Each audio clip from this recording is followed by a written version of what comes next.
LoreWarrior Aerotech. Dropship design. There are approximately 100 different dropship designs throughout the inner sphere. These designs range from small military assault ships to gargantuan civilian cargo vessels, and from small passenger liners to large troop transporters.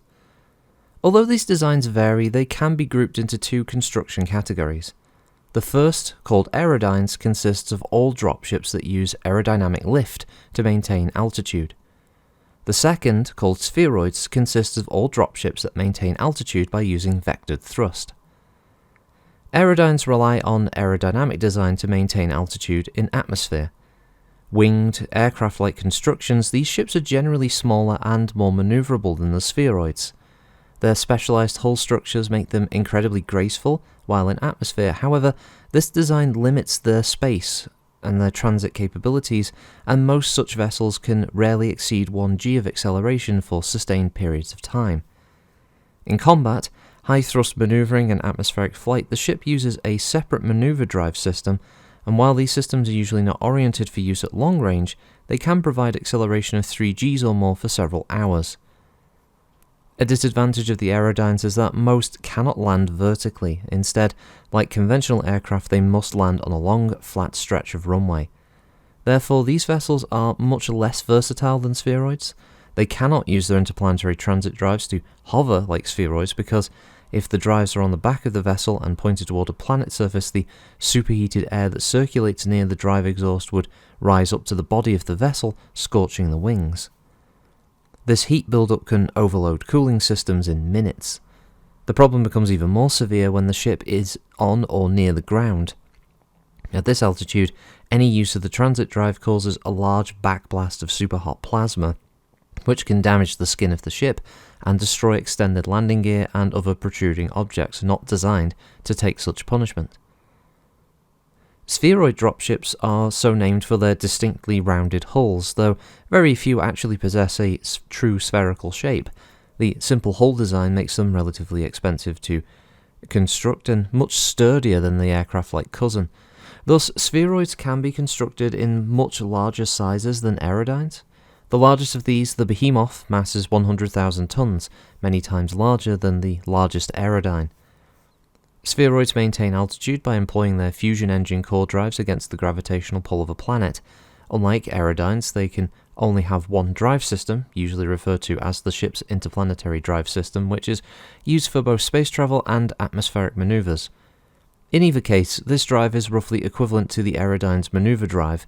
Able to travel under sustained acceleration of about 1g, the vessels can also accelerate to 3Gs or more without worrying about the shift of gravitational orientation. Therefore, spheroid designs can maneuver at high G with significantly less preparation time than aerodynes in most cases, between 30 seconds to a minute after alerting the crew and passengers. In aerodynes, the preparation process includes the actual moving or packing of loose equipment and personal items. Depending on the vessel's preparedness, the operation can take anywhere from a few minutes to several hours. The capability of vertical takeoff and landing is probably the spheroid's greatest asset. The ship can land in difficult-to-reach locations and heavy terrain. It doesn't need a large flat surface on which to land, instead it just needs enough room to set down. In a heavily wooded area, the scorching blast from the dropship's fusion drive exhaust always makes plenty of clear ground space with which to land. Although vertical flight capability does make this dropship highly versatile, it also makes it vulnerable. Spheroids use their drive thrust to provide direct lift, and steering and altitude correction are done via reaction control thrusters mounted on the hull. Although both aerodyne and spheroids do possess these thrusters, they're extremely critical to the stable flight of spheroid vessels in atmosphere. If any of these should malfunction or become damaged, the spheroid will tumble uncontrollably to the surface of the planet. Some well-experienced pilots can maintain control of a spheroid dropship with a damaged thruster, but the task often requires tremendous amounts of skill and coordination. Engine section. This area is very centralized on spheroid dropships and is spread out on aerodynes. On spheroids, the section is a cylindrical area at the bottom center of the ship. On aerodynes, the area normally occupies the rear of the dropship and takes up the entire bottom deck. The engine sections of each type of dropship contain the ship's engine core, the power plant, fuel tanks, and engineering control bay. Though reaction control thrusters aren't usually found within the engine section, they are considered to be part of this system. Engine core. The heart of the dropship, the fusion engine core provides propulsion power for the ship's drives and backup power for life support, weapon systems, and any other function aboard the ship. The section is located at the aft end of the ship and is lined with a heavy layer of radiation and heat shielding. Cylindrical in shape, the unit is unserviceable except for replacing the shielding, the cooling systems, energy converters, and other major components. The area can be entered through one or more special access panels which require a set of tools to open, and because these are radiation and thermal hotspots, they can't be safely entered while it's operating. If shut down for a few hours, these areas can be accessed by personnel wearing engineering suits. The interior of the engine core is crammed with cooling pipes, electrical cabling, control lines, plasma ducting, and fuel lines. A small access crawlway winds its way among and around these numerous component systems. Power plant. The dropship's power plant contains a fusion engine that provides electrical power to the ship's systems, except for the drives. Located next to the engine core, the plant is also heavily shielded, and the area cannot be entered while the plant is in operation. If the plant is shut down for a few hours, engineers wearing suits can access the area through an access crawlway. Drives. The ship's drives provide the thrust required to carry a dropship across enormous interplanetary distances. They're generally located on the aft end of the engine core. On aerodyne vessels equipped with separate maneuver and transit drives, the latter drive is located in the bottom deck. When activated, the engine core initiates a fusion reaction and shoots the byproduct, plasma, to the drives and then out of the heavily shielded exhaust nozzles, providing a large amount of thrust. This controlled and continuous explosive force is difficult to control and requires constant attention, especially during combat maneuvers. The drives are accessible to engineering personnel but are difficult to repair. As long as the magnetic containment system functions, there is little radiation hazard, but if these systems fail while the core or drive is operating, serious radiation contamination can occur. Fuel. The dropship's engine core is powered by the fusion of liquid standard diatomic hydrogen, which is stored in large storage tanks located in the engine section. There are two types of fuel that feed these systems, each with their own special characteristics. The first one is simple and requires only moderate maintenance. Small amounts of liquid hydrogen are pumped to small storage tanks where the hydrogen is then heated. The resulting increase in pressure feeds the fuel into both the engine cores and the power plant's fusion reaction chambers. The only maintenance required is periodically checking the lines and the small transfer pumps. This system is best used when the demand for fuel is constant, as in interplanetary flight or jumping to planet transit. However, it cannot supply the surges in fuel demanded during combat. The second system of fuel that feeds using high-speed pumps to keep the system under the constant pressure required by the fusion reaction regardless of how much fuel is demanded, and is prone to breakdown because the pumps must operate for extended periods at absolute zero temperature.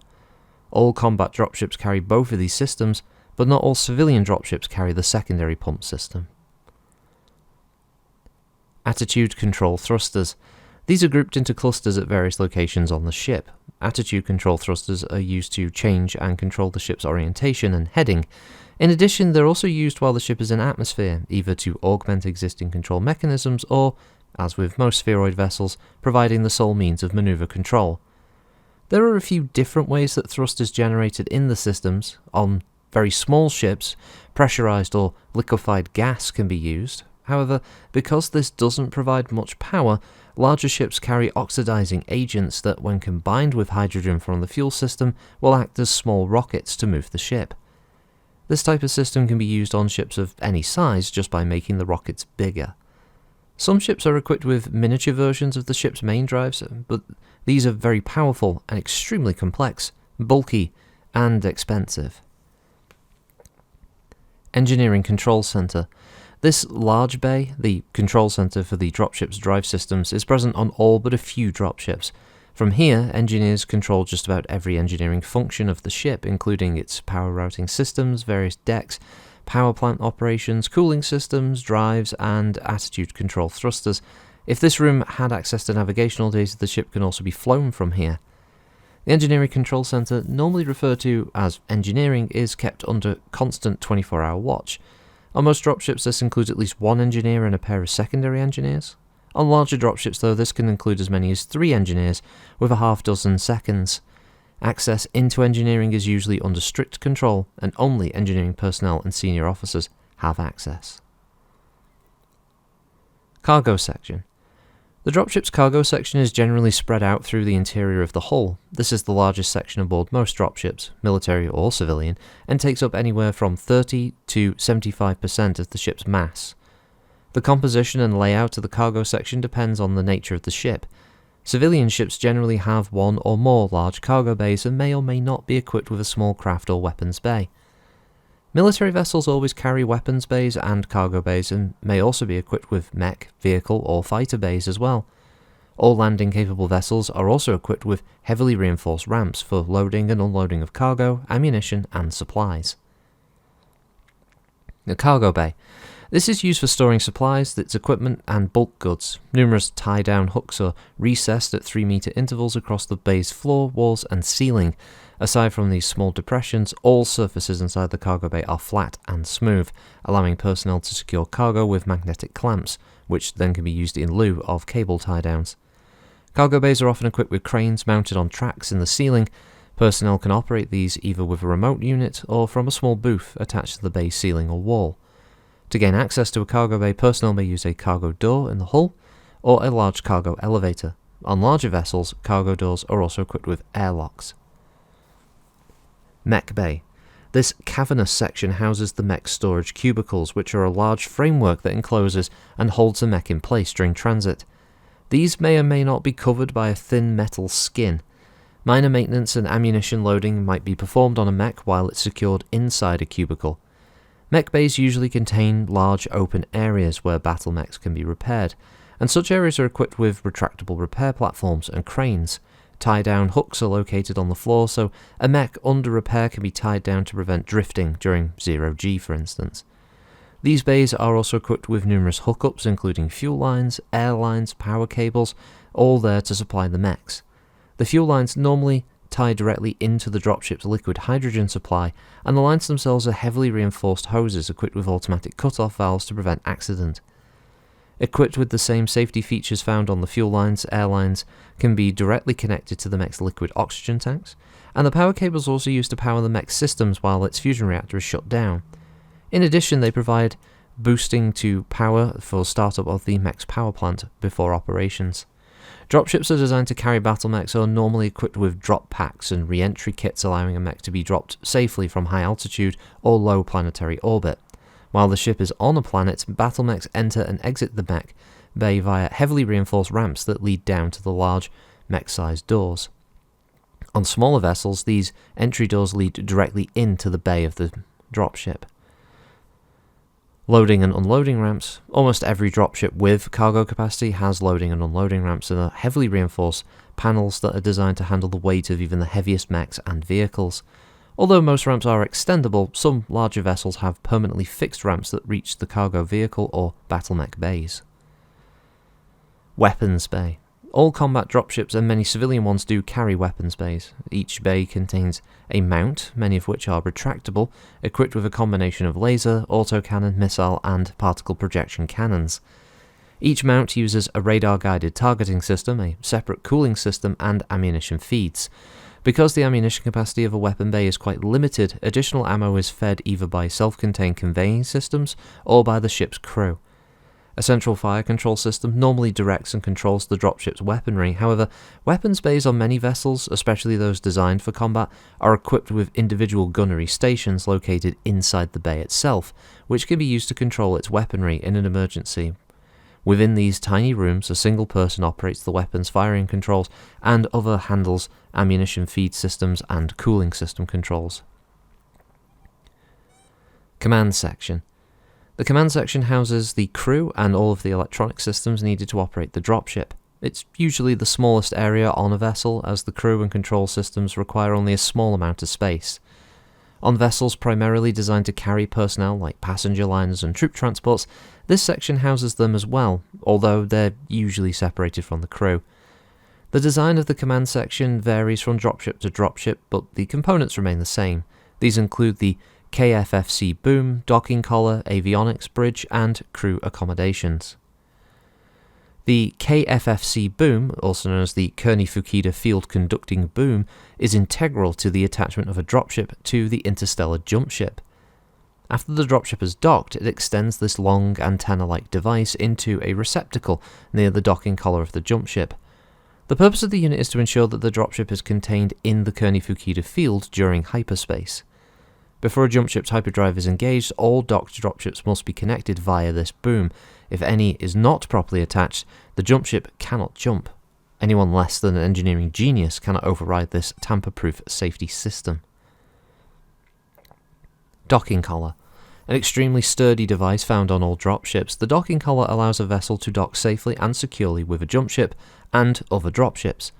Directly attached to the dropship's structural framework, it's a complex, interlocking structure equipped with a number of coupling devices, allowing the docked vessel to transfer fuel, power, air, coolant, or water systems. These units are also equipped with a transfer tube for transferring personnel and small pieces of equipment without the need of protective gear. In addition, docking collars are equipped with high-security systems to prevent accidental separation of the ship during supply or personnel exchange. Docking controls are usually located on the bridge and are protected by an electronic lock to prevent any tampering. Avionics.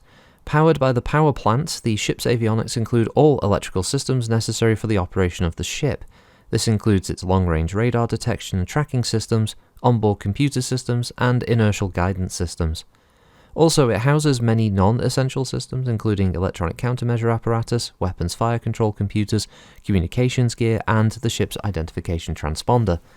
The electronic components are normally located in a well-shielded section of the ship's nose. The numerous antenna arrays are located in sturdy, non-metallic sections of the dropship's hull, usually also found in the nose. The bridge. The brain of the dropship. The size of this room varies from a small cockpit like that seen on the Leopard to the large central command center on, say, an Overlord. Included in this room are the primary controls for the ship's flight, navigation, computer systems, and communication systems. Bridges of different vessels have varying levels of internal security control. On some, the bridge controls a very complex security system in that it may be used to seal off and control life support systems in any area of the ship. On other vessels, security is decentralized, preventing the bridge crew from having absolute control of the ship. One or more bridge crew members will keep the dropship's bridge under a 24-hour watch. Although this duty is considered dull, it is important for the safe operation of any vessel. Crew area. This section contains the crew quarters, the mess facilities, the medical bay, the recreation room, life support, and supply storage. The layout of these areas vary from ship to ship. Some house the crew in double or even single occupancy rooms. Other vessels, primarily those designed for combat, house the crew in barrack-style quarters with large shared washrooms.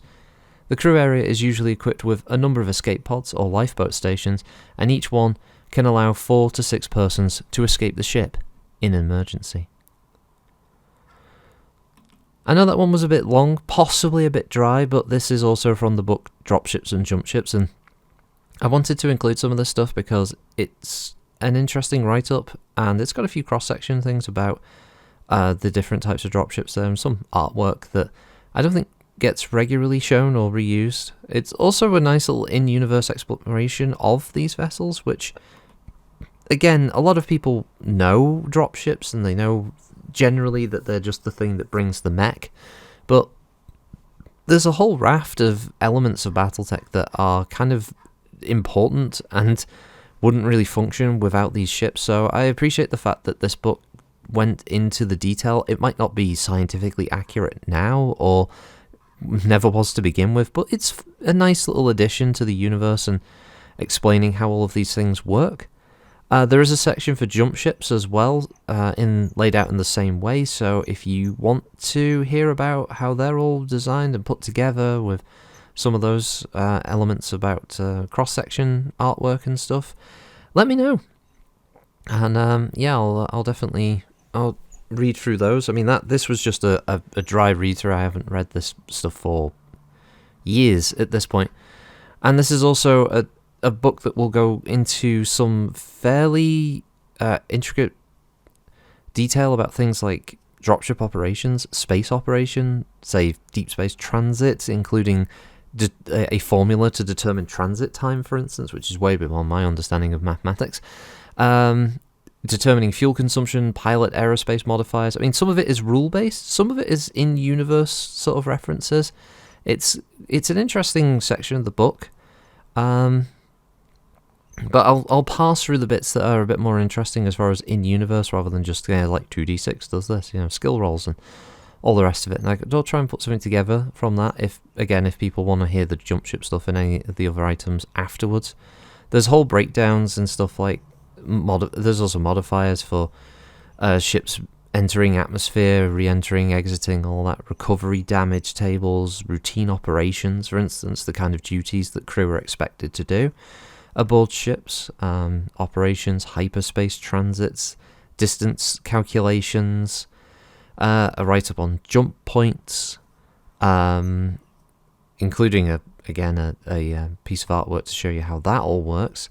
Stuff about damage to the Kearney-Fukita drives, recharging operations, maneuvering operations, docking operations, what to do in the case of decompression other than scream, very briefly.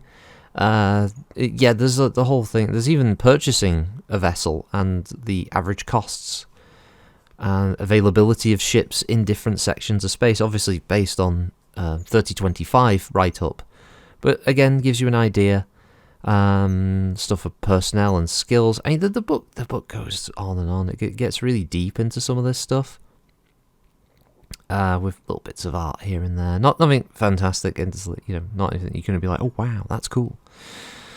And then there's even equipment and stuff like that, like spacesuits, engineering suits. I mean, these are the most basic looking spacesuits, engineering suits, I will point out. But things like null G-packs, portable power units, communications headsets, portable consoles, oxygen masks, ultrasonic detectors. I mean, all these kind of things. Again, stuff that you wouldn't normally see or really get mentioned very often in Battletech. It's all in this book. So, as I said, let me know. I've rambled on long enough, 22 minutes. So, have a good one all. Thanks for listening, as always, and I'll catch you on the next one. Thank you again. Bye.